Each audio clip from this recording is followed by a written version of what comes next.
90 জন মানুষ মুসলমান, এর মুসলমান ইমানদার আল্লাহর গোলাম। অথচ আমাদের দেশের মানুষেরা আমরা এই যে 54 বছর হয়ে গেল স্বাধীনতা, এই স্বাধীনতা পাওয়ার পরে এই দেশের মধ্যে আজকে ইসলামী হুকুমত কায়েম হয় না, এই দেশের মধ্যে আজকে ইসলামী রাষ্ট্র কায়েম হয় না। এই দেশের মধ্যে ইসলাম সম্পর্কে যারা কথা বলে তাদেরকে জঙ্গি বলা হয়। এই দেশের মধ্যে যারা ইসলাম নিয়ে কথা বলে তাদেরকে খাপ বাঁকা চোখে দেখা হয়। আর যারা ভারতের সাথে আমাদের ভারতের গোলামি করতে করতে এর মুসলমান ইমানদার এই মোদিকে খুশি করার জন্য, এই হিন্দুয়ানি কাফের যারা আছে এই ভারতের গোলামি করার জন্য আমাদের মুসলমানদেরকে এই যে আজকে 54 বছর পরেও কোনো স্বাধীনতার সুফল আমরা পাই না। মুহাম্মাদুর রাসূলুল্লাহ ওয়াল্লাযীনা মাআহু আশিদ্দাউ আলাল কুফার।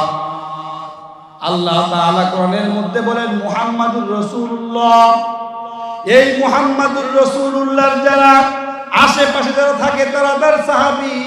আল্লাহ তাআলা বলেন এরা ছিল কাফেরদের ব্যাপারে বড় কঠোর। মুহাম্মাদুর রাসূলুল্লাহ তার পাশে যে সমস্ত লোকজন থাকে এই সমস্ত লোকজন তারা কাফেরদের বিষয়ে খুব কঠোর ছিলেন। কাফেরদের সাথে কোনো আদব করা যাবে না।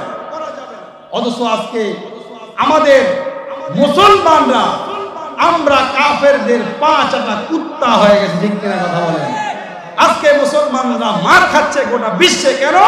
একটাই মাত্র কারণ, সাহাবায়ে কেরামের গুণ আল্লাহ বলেন তারা কাফেরদের ব্যাপারে ছিল বড় কঠোর এবং রুহামাউ বাইনাহুম তারাহুম রুক্কা, এবং তারা সাহাবা তারা যেই নিজেরা ছিল মুসলমান, মুসলমানের জন্য ছিল তারা নরম। আল্লাহ বলে কাফের মুশরিকদের ব্যাপারে তারা ছিল বড় আর মুসলমানদের ব্যাপারে তারা ছিল নরম। আর আমরা বর্তমানে এমন একটা হালাতের মধ্যে আছি, আমাদের মুসলমানদের এমন হালাত হয়ে গেছে আমরা কাফেরদের ব্যাপারে নরম আর আমাদের নিজেদের মধ্যে মুসলমানদের মধ্যে আমরা গরম, ঠিক কিনা?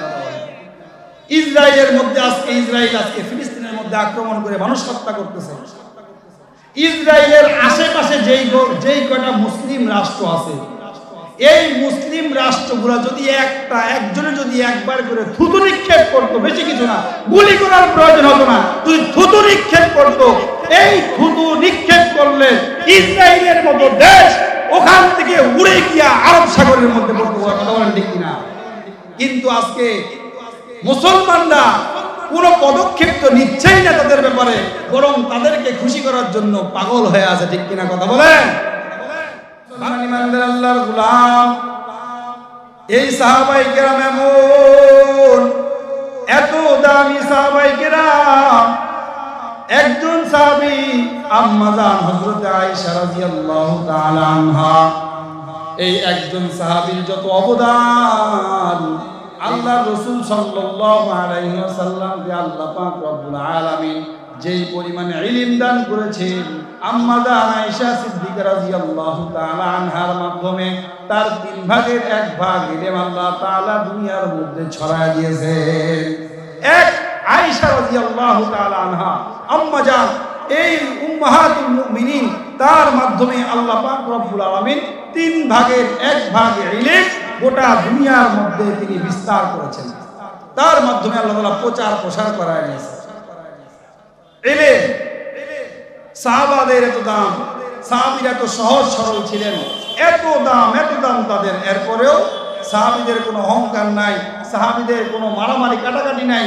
সাহাবায়ে কেরাম কত সুন্দর শান্তশিষ্ট, একবারে সোজা সরল মানুষ, তাদের কোনো মধ্যে পেশ নাই। একজন রাসূলুল্লাহ সাল্লাল্লাহু আলাইহি ওয়াসাল্লামের সামনে এক মহিলা সাহাবী এসে, হাদিসের মধ্যে আসছে, এক মহিলা সাহাবী বুখারী হাদিসের মধ্যে আসছে, এক সাহাবী মহিলা সাহাবী রাসূল সাল্লাল্লাহু আলাইহি ওয়াসাল্লামের কাছে এসে বলে, হুজুর আমাকে আপনার কাছে সুপর্দ করে দিলাম। আল্লাহর নবী সাল্লাল্লাহু আলাইহি ওয়াসাল্লাম ডাক দিয়া বলেন, তোমাকে বিবাহ যে করব আমার বিবাহের কোনো প্রয়োজন নাই। 2 নাম্বার হলো আমি ইচ্ছা করলে যে কোনো মহিলাকে বিবাহ করতে পারি না। আল্লাহ পাক রব্বুল আলামিন যদি আমাকে হুকুম করেন তখনই আমি বিবাহ করতে পারি। অতএব আমাকে আল্লাহ পাক রব্বুল আলামিন হুকুম করেন নাই তুমি যতই আমার কাছে আসো না কেন আমার বিবাহের আর অনুমতি নাই, অতএব তুমি আমার কাছে আসলেও কোনো লাভ হবে না, তুমি অন্য জায়গায় চেষ্টা করতে পারো, তুমি চলে যাও। আল্লাহ রাসূল সাল্লাল্লাহু আলাইহি ওয়াসাল্লামের পাশে একজন সাহাবী বসেছিলেন, খুবই সোজা সরল, এত সহজ সরল মানুষ। আল্লাহ রাসূল সাল্লাল্লাহু আলাইহি ওয়াসাল্লামকে ডাক দিয়া বলতেছেন, পয়গম্বর, আপনার কাছে একজন মহিলা তাকে সাপোর্ট করার জন্য আসছে, বিবাহ করার জন্য আসছে, আপনি তো তাকে না করে দিলেন। ও রাসূল, আপনি তাকে ঘুরাই দিলেন ঠিক আছে, কিন্তু এই মহিলা তো বড় আশা নিয়ে আসছে, আমার তো বিবাহের প্রয়োজন আছে, ওই মহিলারও বিবাহের প্রয়োজন আছে। আল্লাহ রাসূল, এই মহিলার সাথে আমার বিবাহটা আপনি পড়ায়া দেন। মহিলাকে ডাক দিয়া বলতেছে, আল্লাহ রাসূল, বোন, তোমার কি এই লোকের সাথে বিবাহ করতে কোনো আপত্তি আছে? বলে না না। আল্লাহ রাসূল সাল্লাল্লাহু আলাইহি ওয়াসাল্লাম ওই সময় ওই সাহাবীকে ডাক দিয়া বলেন, ও সাহাবী, তুমি এখান থেকে চলে যাও, রওনা হয়ে যাওয়ার পর তুমি এই মহিলাকে বিবাহ করবা, এই মহিলাকে বিবাহ করার জন্য মোহর নিয়ে আসো, যাও। ওই সাহাবী ওখান থেকে উঠে চলে গেলেন। যাওয়ার পর ওই সাহাবী কিছুক্ষণ ঘোরাফেরা করে খোঁজাখুঁজি করে রাসূলের কাছে আবার আসলেন। আসার পরে ডাক দিয়া বলে, ও আল্লাহর রাসূল, আপনি আমাকে পাঠাইছেন মোহর তালাশ করার জন্য। রাসূল, আমি তো মোহর গিয়া পাইলাম না, আমার ঘরে এমন কোনো কিছু নাই, টাকা পয়সা নাই, আমার টাকা পয়সা নাই, যে টাকা পয়সা আমি মোহর হিসাবে এই মহিলাকে দিয়ে বিবাহ করব। আল্লাহ রাসূল আবার ডাক দিয়া বললেন, আবার তুমি যাও, একটা লোহার আংটি হইলেও তুমি নিয়ে আসো। লোহার একটা আংটি, লোহার আংটি আর কি দাম, একদম নিম্নমানের একটা দাম। লোহার আংটি কয় টাকা মূল্য হবে?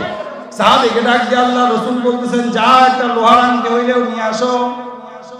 সাহাবী আবার চলে গেলেন। ওই যাওয়ার পর সাহাবী কিছুক্ষণ পরে আবার ঘুরে আসার পরে ডাক দিয়া বলতেছে, আল্লাহ রাসূল, আমার ঘরের মধ্যে একটা লোহার আংটিও নাই, আমার দেওয়ার মতো সামর্থ্য নাই, এত গরিবী হালাত।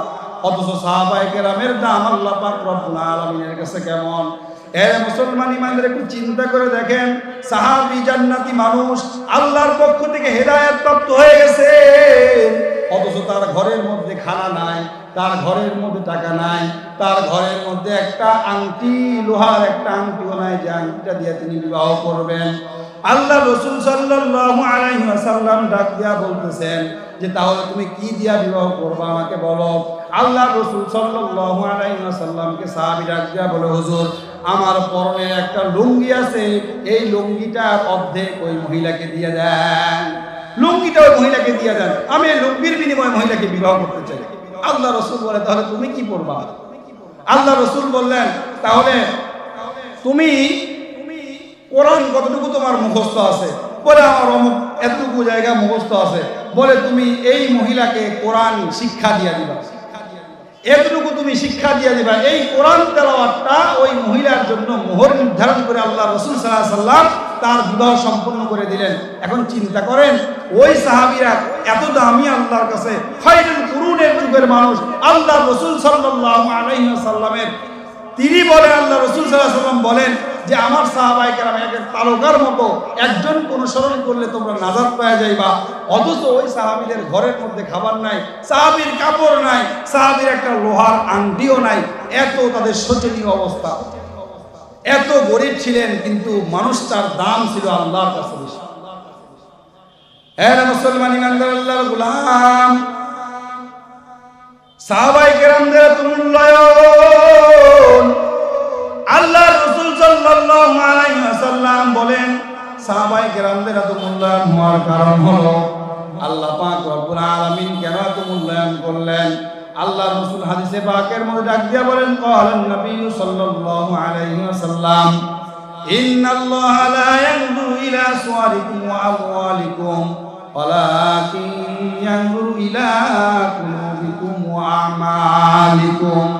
আল্লাহ রাসূল সাল্লাল্লাহু আলাইহি ওয়াসাল্লাম ডাক দিয়া বলেন, বান্দা আমার উম্মতের দাম কেন জানো? আল্লাহ পাক রব্বুল আলামিন বান্দার বাহ্যিক সৌন্দর্যকে দেখেন না, আল্লাহ তাআলা দেখেন না কার কত টাকা পয়সা আছে, আল্লাহ পাক রব্বুল আলামিন দেখেন না কে কত ক্ষমতাবান, আল্লাহ পাক রব্বুল আলামিন দেখেন বান্দার কলিজা কতটুকু পরিষ্কার, ওই বান্দার কলিজার মধ্যে আল্লাহ পাক রব্বুল আলামিনের ভয় কতটুকু আছে, আল্লাহ পাক রব্বুল আলামিন এই তাকওয়াটা দেখে দেখে বান্দার মূল্যায়ন বাড়ায় দেন। এর চন্দ্রের মুসলমান সাহাবায়ে কেরামদের দাম বলে কেমন? একজন সাহাবীর এত দাম, প্রত্যেকটা যত রাসূলের কাছাকাছি হবে তত দাম বেশি হবে। আমরা এখান থেকে পিছন দিকে যত যাব নবী পাবো, রাসূল পাবো, রাসূলের জামানা পাবো, জামানায় রিসালাত পাবো, ওই জামানার দাম এত দাম এত দাম এর মুসলমান ইমানদার কেমনে বুঝায়?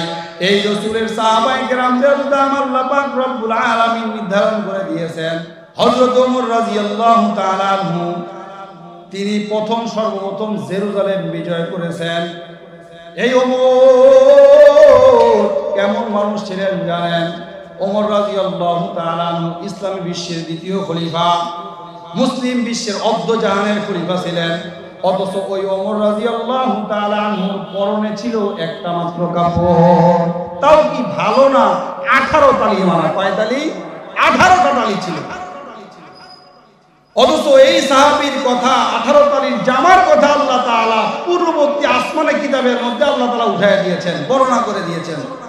হযরত ওমর রাদিয়াল্লাহু তাআলা আনহু যখন ওই তালিওয়ালা জামা নিয়ে যখন তিনি জেরুজালেমে গেছেন, জেরুজালেমের যারা ওই পণ্ডিত ছিল, পণ্ডিতরা ওই তালিওয়ালা জামা দেখে চিনে ফেলেছেন যে ইনি জেরুজালেম বিজেতা হবেন, ইনি হলেন ফাতেহে জেরুজালেম। এজন্য তিনি তাদেরকে বলেছেন, জেরুজালেমের যারা ওই সময় শাসনকর্তা ছিল তাদেরকে বলেছেন, এই লোকের কথা আসমানি কিতাবের মধ্যে আছে, আমরা পেয়েছি, অতএব এই জেরুজালেমের মসজিদুল আকসার চাবিটা ওই তালিওয়ালা লোকের হাতে উঠায় দেন, এই লোকের কথা আসমানি কিতাবের মধ্যে আছে। সাহাবায়ে কেরামদের এত দাম, সুবহানাল্লাহ বলেন না?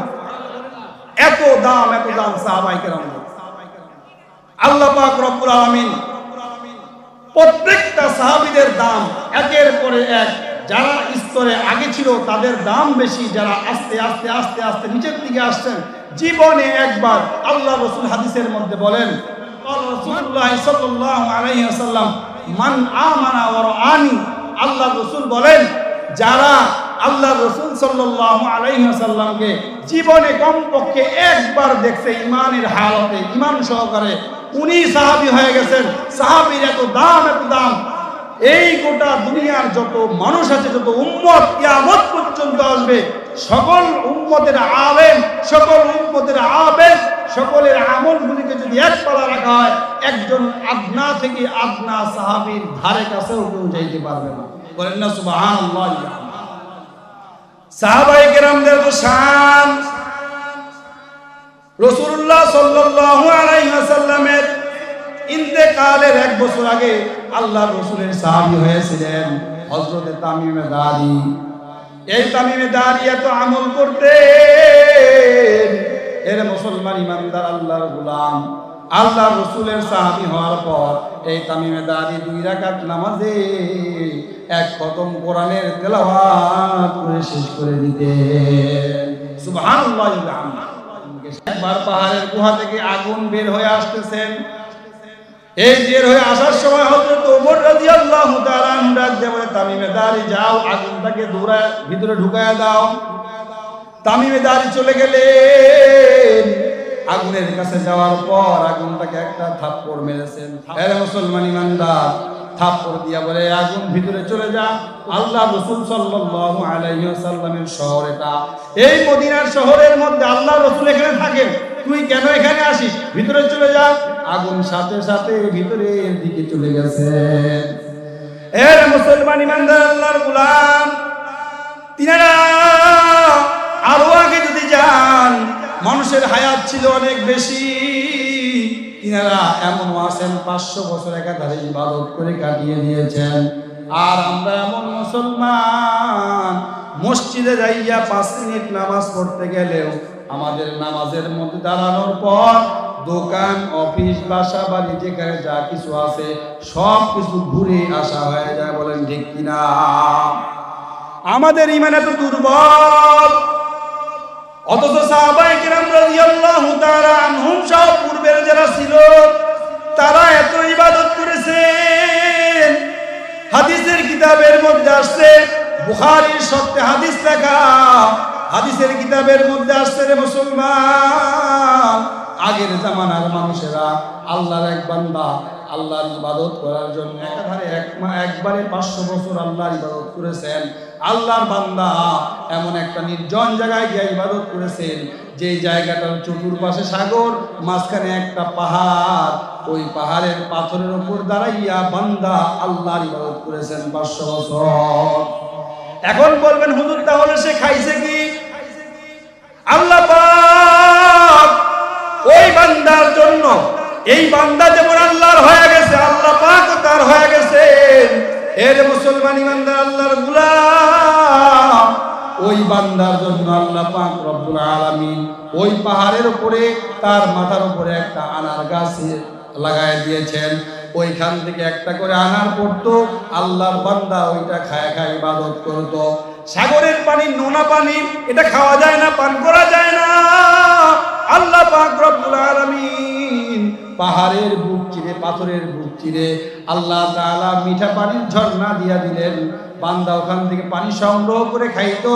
ওই পানি এমন একটা পানি, যেই পানি খাইলে শুধু পিপাসা নিবারণ হয় তা নয়, বরং ওই পানিটা খাওয়ার কারণে বান্দার পেটটাও আল্লাহ তাআলা ভরে দেন। সুবহানাল্লাহ। এর মুসলমান ইমানদার আল্লাহর গোলাম, সাহাবায়ে কেরাম সহ পূর্বের যারা ছিল তাদের ইবাদত আল্লাহ পাক রব্বুল আলামিন তাই জন্য তাদের মর্যাদা তো বৃদ্ধি করে দিয়েছেন। তাদের জামানাটা যদিও নিম্নমানের ছিল, ডিজিটাল ছিল না, কিন্তু তাদের মানুষগুলোর দাম ছিল আল্লাহর কাছে অনেক বেশি। আর আমাদের জামানাটা যদিও ডিজিটাল হচ্ছে, উন্নয়ন হচ্ছে, আরো কিছু হয়ে যাবে, কিন্তু এই জামানার মানুষরা ইবাদত থেকে দূরে সরে আসার কারণে, আল্লাহর গোলামি না করার কারণে এর মুসলমান ইমানদার বান্দার দাম দিন দিন কমে যাচ্ছে। ঠিক কিনা? এর মুসলমান ইমানদার আল্লাহর গোলাম, আল্লাহ পাক রব্বুল আলামিন সাহাবায়ে কেরামদের সম্পর্কে বলেন, এই সাহাবা তাদের গুণ সম্পর্কে আল্লাহ তাআলা বলেন, মুহাম্মাদুর রাসূলুল্লাহ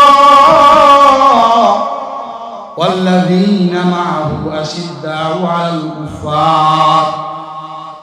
আল্লাহ তাআলা কোরআনের মধ্যে বলেন মুহাম্মাদুর রাসূলুল্লাহ। এই মুহাম্মাদুর রাসূলুল্লাহর যারা আশেপাশে যারা থাকে তারা তার সাহাবী, ওই সাহাবীদের সম্পর্কে আল্লাহ পাক রব্বুল আলামিন বলেন, আল্লাহ তাআলা বলেন এরা ছিল কাফেরদের ব্যাপারে বড় কঠোর। মুহাম্মাদুর রাসূলুল্লাহ তার পাশে যে সমস্ত লোকজন থাকে, এই সমস্ত লোকজন তারা কাফেরদের বিষয়ে খুব কঠোর ছিলেন। কাফেরদের সাথে কোনো আদাব করা যাবে না। অথচ আজকে আমাদের মুসলমানরা, আমরা কাফেরদের পা চাটা কুত্তা হয়ে গেছে। ঠিক কিনা কথা বলেন? আজকে মুসলমানরা মার খাচ্ছে গোটা বিশ্বে। কেন? একটাই মাত্র কারণ, আমরা মুসলমানরা সাহাবায়ে কেরামের গুণ আল্লাহ বলেন তারা কাফেরদের ব্যাপারে ছিল বড় কঠোর, এবং রুহামাউ বাইনাহুম তারাহুম রুক্কা, এবং তারা সাহাবা, তারা যেই নিজেরা ছিল মুসলমান, মুসলমানের জন্য ছিল তারা নরম। আল্লাহ বলে কাফের মুশরিকদের ব্যাপারে তারা ছিল গরম, আর মুসলমানদের ব্যাপারে তারা ছিল নরম। আর আমরা বর্তমানে এমন একটা হালাতের মধ্যে আছি, আমাদের মুসলমানদের এমন হালাত হয়ে গেছে, আমরা কাফেরদের ব্যাপারে নরম, আর আমাদের নিজেদের মধ্যে মুসলমানদের মধ্যে আমরা গরম। ঠিক কিনা?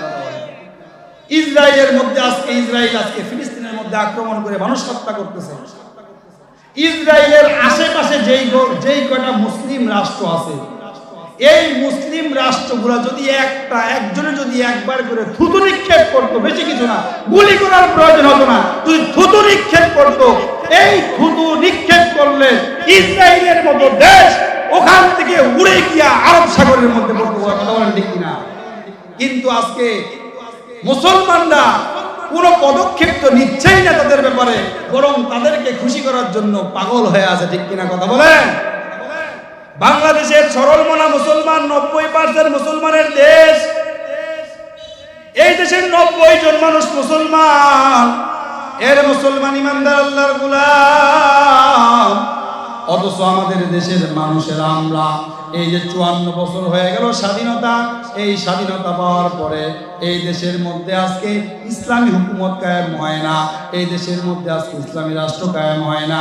এই দেশের মধ্যে ইসলাম সম্পর্কে যারা কথা বলে তাদেরকে জঙ্গি বলা হয়। এই দেশের মধ্যে যারা ইসলাম নিয়ে কথা বলে তাদেরকে খাপ বাঁকা চোখে দেখা হয়। আর যারা ভারতের সাথে আমাদের ভারতের গোলামি করতে করতে এর মুসলমান ইমানদার এই মোদিকে খুশি করার জন্য, এই হিন্দুয়ানি কাফের যারা আছে এই ভারতের গোলামি করার জন্য আমাদের মুসলমানদেরকে এই যে আজকে 54 বছর পরেও কোনো স্বাধীনতার সুফল আমরা পাই না। ঠিক কিনা কথা বলেন? অথচ আল্লাহ পাক রব্বুল আলামিন সাহাবায়ে কিরামদের গুণ সম্পর্কে বলেন। আল্লাহ তাআলা বলেন, ওয়াল্লাযীনা মাআহু আশিদ্দাউ আলাল কুফফার, মুহাম্মাদুর রাসূলুল্লাহর পাশে যারা থাকে তাদের গুণটা কি জানো? তারা কাফেরদের বেলায় খুব কঠোর, তারা কাফেরের সাথে জীবন চলে যাবে তারপরেও কখনো আঘাত করবে না। আর তারা নিজেদের মধ্যে সবল।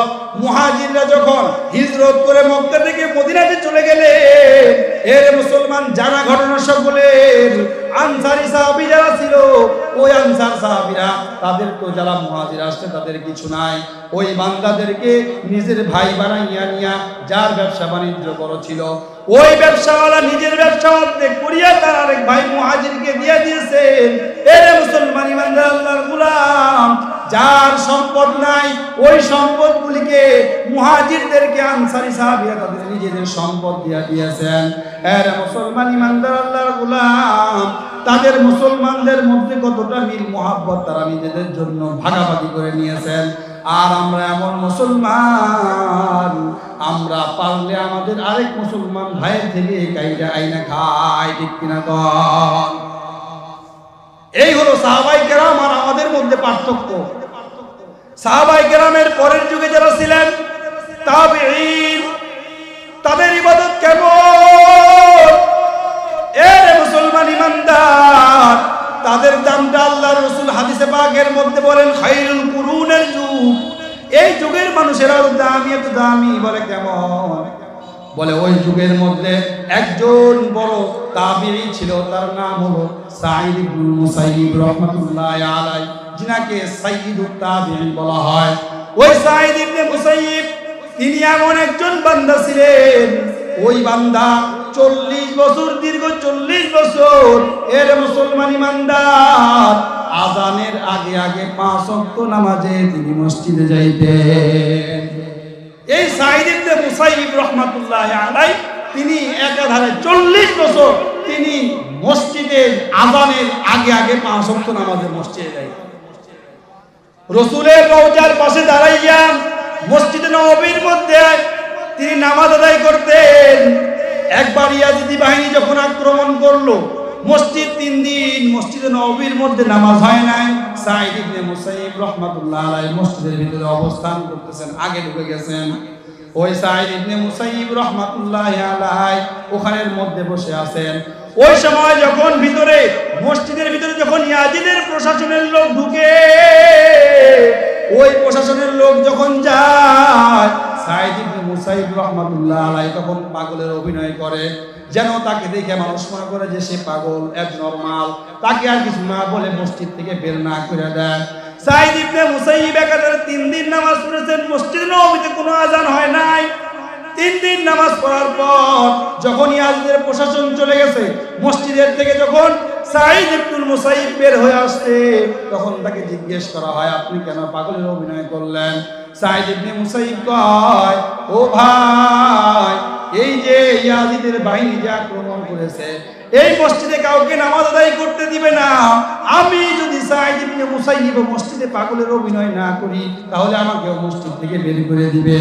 আর আমাকে যদি মসজিদ থেকে বের করে দেয়, তাহলে আল্লাহর রাসূলের মসজিদ মসজিদ, এই মসজিদ নববীতে নামাজ হবে না, নামাজ আদায় হবে না।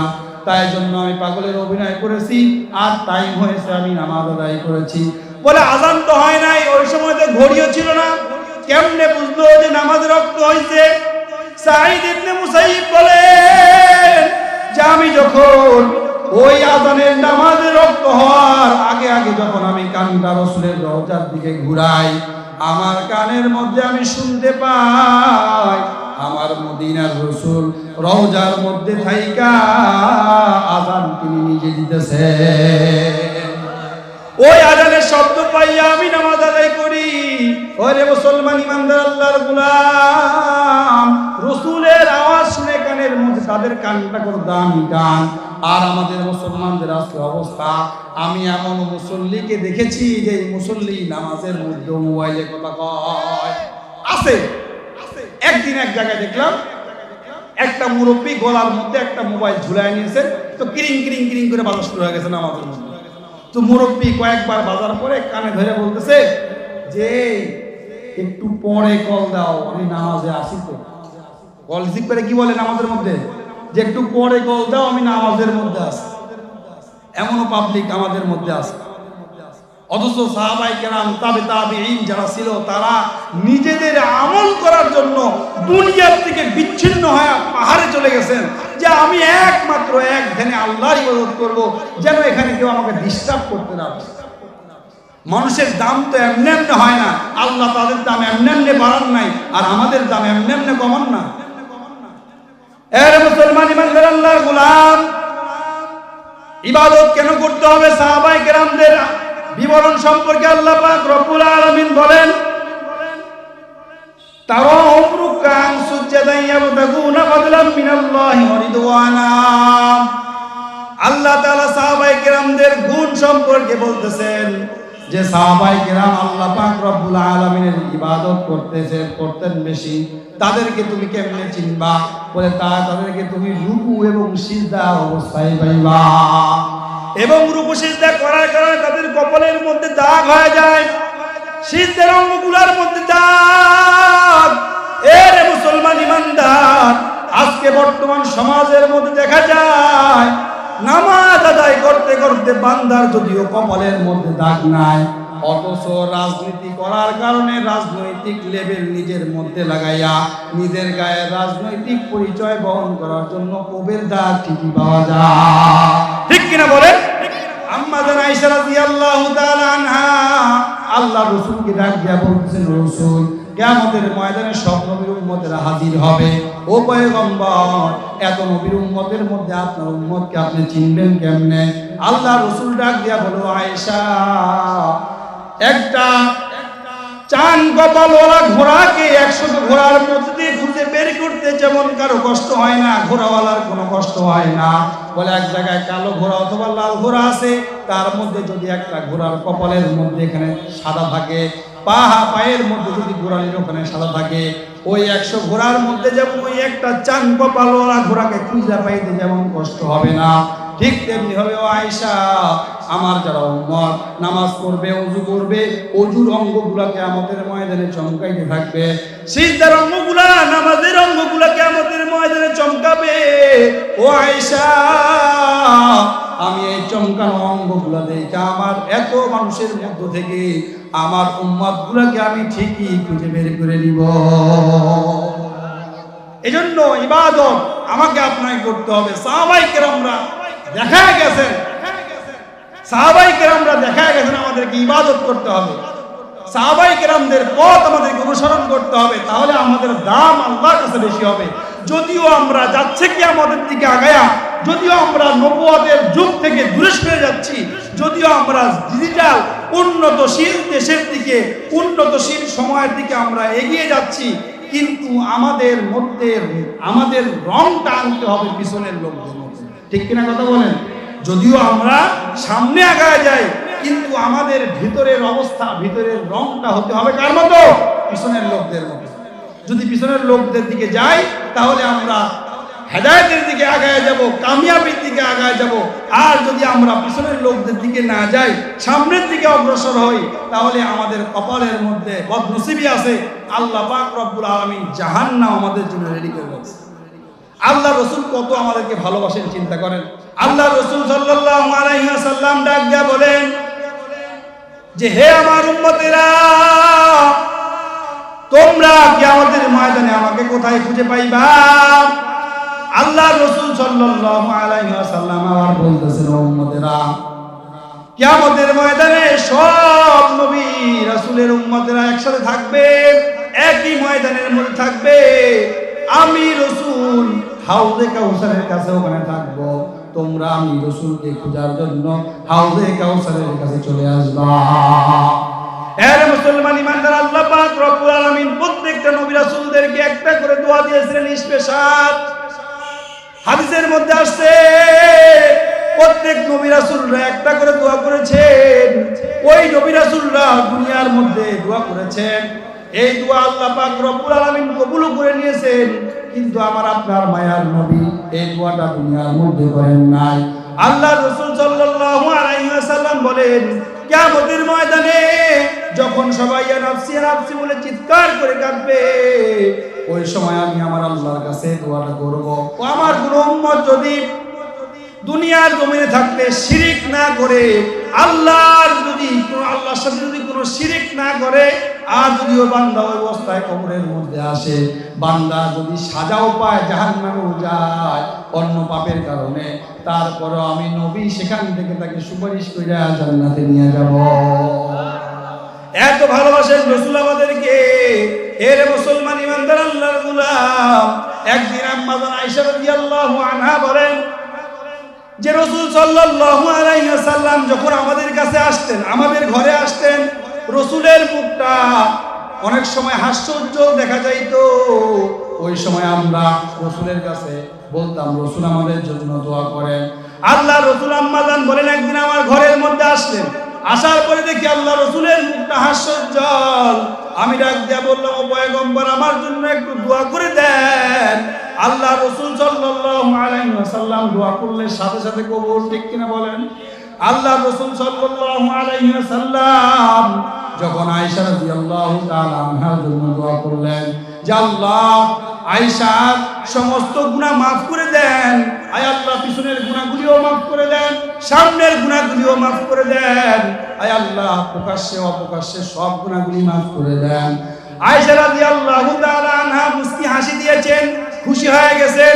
আল্লাহ রাসূল ডাক দিয়ে বলে, আয়েশা তুমি কেন খুশি হইলে? বলে, আল্লাহ রাসূল আপনি তো আমার জন্য দোয়া করলেন, আমি এই জন্য খুশি হয়ে গেলাম।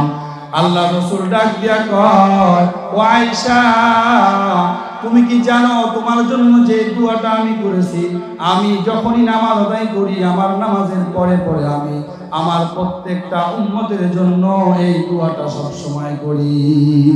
কত ভালোবাসেন রাসূল আমাদেরকে, অথচ আজকে আমার আপনার মধ্যে রাসূলের মুহাব্বত নাই। এর মুসলমান ইমানদার, 54 বছর দেশ স্বাধীন হওয়া এই বাংলাদেশের মধ্যে 90% মুসলমান। ওই জামানাটা আমার রাসূল আল্লাহ পাক রব্বুল আলামিন একের পর এক নবী পাঠাইছেন। আদম নবী চলে গেছেন, শীষ নবীকে পাঠাইছেন। এরপরে তারপরে আল্লাহ পাক রব্বুল আলামিন আবার নূহ নবীকে পাঠাইছেন, ইব্রাহিম নবীকে পাঠাইছেন, একের পর এক নবীকে পাঠাইতে আছেন। আল্লাহ পাক রব্বুল আলামিন আমাদের নবী এই মুহাম্মদুর রাসূলুল্লাহর মাধ্যমে আল্লাহ পাক রব্বুল আলামিন নবুয়তের দরওয়াজায় তালা লাগায়া দিয়েছেন। এর মুসলমান ইমানদার, অথচ এখনো দেখা যায় আল্লাহ রাসূল বলেন আমার পরে 30 জন নবী দাবি করবে, মিথ্যা ভণ্ড নবী।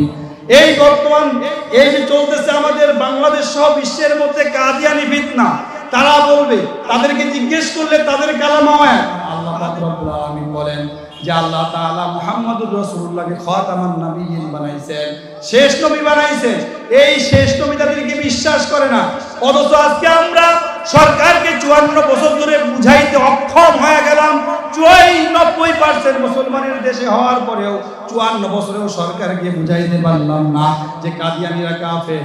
আমার কথা হলো, এই বাংলাদেশের মধ্যে হিন্দুর পরিচয় নিয়ে থাকবে, আমাদের আপত্তি নাই। এই বাংলাদেশের মধ্যে খ্রিস্টানের পরিচয় নিয়ে থাকবে, কোনো আপত্তি নাই। প্রত্যেকটা জাতি ধর্ম বর্ণ নির্বিশেষে তারা নিজেদের পরিচয় নিয়ে থাকুক, আমাদের কোনো আপত্তি নাই।